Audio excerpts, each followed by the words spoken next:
Hello student, कैसे हैं आप सभी लोग। आप सभी का स्वागत है target tuition point and coaching centre में। और इस सेशन की आपको बहुत बहुत शुभकामनाएं। ये जो सेशन है आपका बहुत ही बेहतर रहे, शानदार रहे, जानदार रहे। क्लास 10th का पहला चैप्टर आज हम शुरुआत कर रहे हैं और चैप्टर है हमारा real number. Real number class 9th में भी बच्चों हम लोगों ने पढ़ा है। हमने पढ़ा था कि अगर हमारे पास जो रैशनल और इरेशनल नंबर है, अगर उन सभी का एक हम कलेक्शन बना दें तो वो सारे नंबर हमारे रियल कहलाते हैं। ठीक है बच्चों।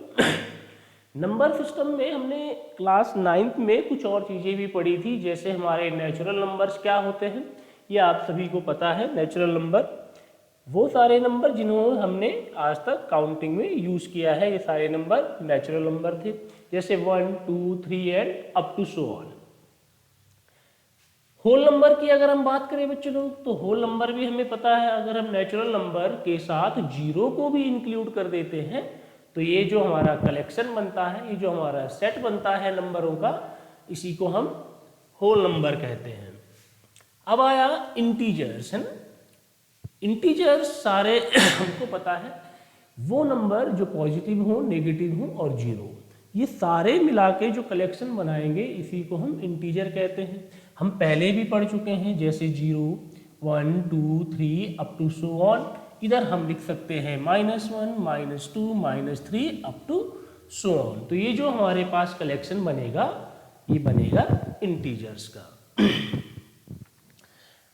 अब एक और हमारे पास है रैशनल नंबर। ठीक है, तो ये जो रैशनल नंबर होते हैं ये भी हमने क्लास 8th से प्रॉपर पढ़ना शुरू किया था।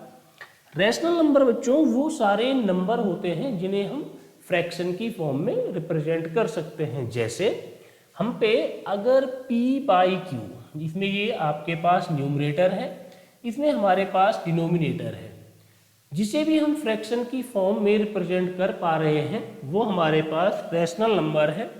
कुछ कंडीशंस हमें ध्यान रखनी है कि जो ये न्यूमरेटर और डिनोमिनेटर हैं ये आपके इंटीजर्स होने चाहिए। क्या होने चाहिए बच्चों लोग? इंटीजर्स होने चाहिए। और जो आपका ये q है ये जीरो नहीं होना चाहिए। और अगर जीरो हो गया तो क्या होगा बच्चों? किसी भी नंबर को जब हम जीरो से डिवाइड करते हैं तो ये अनडिफाइंड आता है। कितना आता है? अनडिफाइंड। मतलब हम इसको डिफाइन ही नहीं कर सकते हैं कि जीरो से डिवाइड करने पे कितना आएगा। ठीक है, तो ये हो गया हमारा रैशनल नंबर्स। इसके बाद बच्चों हम करते हैं इरेशनल नंबर्स। ठीक है, इरेशनल नंबर हमें पता है वो सारे नंबर जिन्हें हम p/q की फॉर्म में नहीं लिख सकते हैं, वो नंबर हमारे इरेशनल नंबर कहलाते हैं। जैसे एग्जाम्पल में हमने ये क्लास 8th में ही पढ़ा होगा, 9th में भी हमने पढ़ा था। कुछ एग्जाम्पल देखते हैं, जैसे √2, √3, √5, पाई, ये सारे नंबर्स। अगर हम इनको डेसिमल रिप्रेजेंटेशन की फॉर्म में समझे बच्चों, तो क्लास 9th में हमने एक और चीज़ पढ़ी थी कि इरेशनल नंबर वो नंबर होते हैं जिनका डेसिमल एक्सपेंशन हमेशा नॉन टर्मिनेटिंग, नॉन रिकरिंग होता था। ठीक है, तो ये सारे हमारे पास एग्जाम्पल हैं इसके इरेशनल नंबर के। अब आया बच्चों रियल नंबर, है ना। रियल नंबर हम क्लास 9th में ही पढ़ चुके थे, फिर भी एक बार समझते हैं क्या होता है। जो रियल नंबर है बच्चों ये कलेक्शन है रैशनल और इरेशनल नंबर का। ठीक है, इसी को हम क्या बोलते हैं? रियल नंबर बोलते हैं।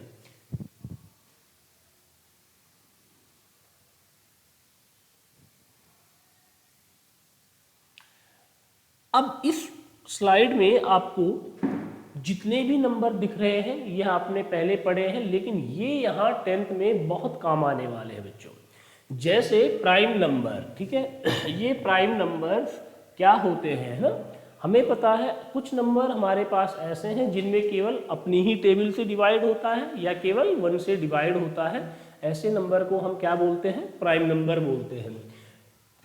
ठीक है, जैसे जो याद रखने वाली बात है, हमारे पास जो 2 होगा, ठीक है, तो इवन प्राइम नंबर केवल अकेला एकमात्र 2 ही हमारे पास प्राइम नंबर होता है, और सब 2 जो अगर हम देखें तो ये स्टार्ट भी 2 से ही होते हैं हमारे प्राइम नंबर। ठीक है, पेपर में 1 नंबर का आपके लिए ये बन सकता है कि only even prime number is, आपको ऑप्शन दे देगा 2, 4, 6, 8, तो आपको इसमें कौन सा चूज करना है, 2। अब आया बच्चों लोग कंपोजिट नंबर। इस साल हमको कंपोजिट नंबर फिर से पढ़ना है, हम पहले भी पढ़ चुके हैं। तो कंपोजिट नंबर वो होल नंबर होते हैं, ठीक है, कंपोजिट नंबर वो होल नंबर होते हैं जो 1 से बड़े हों, that have more than 2 factor, और जिसके 2 से ज़्यादा फैक्टर हों, इन्हें हम कंपोजिट कहते हैं। यहाँ पे जो हमको सबसे इम्पोर्टेंट है, स्मॉलेस्ट कंपोजिट नंबर जो हमारा होता है बच्चे लोगों, ये 4 होता है।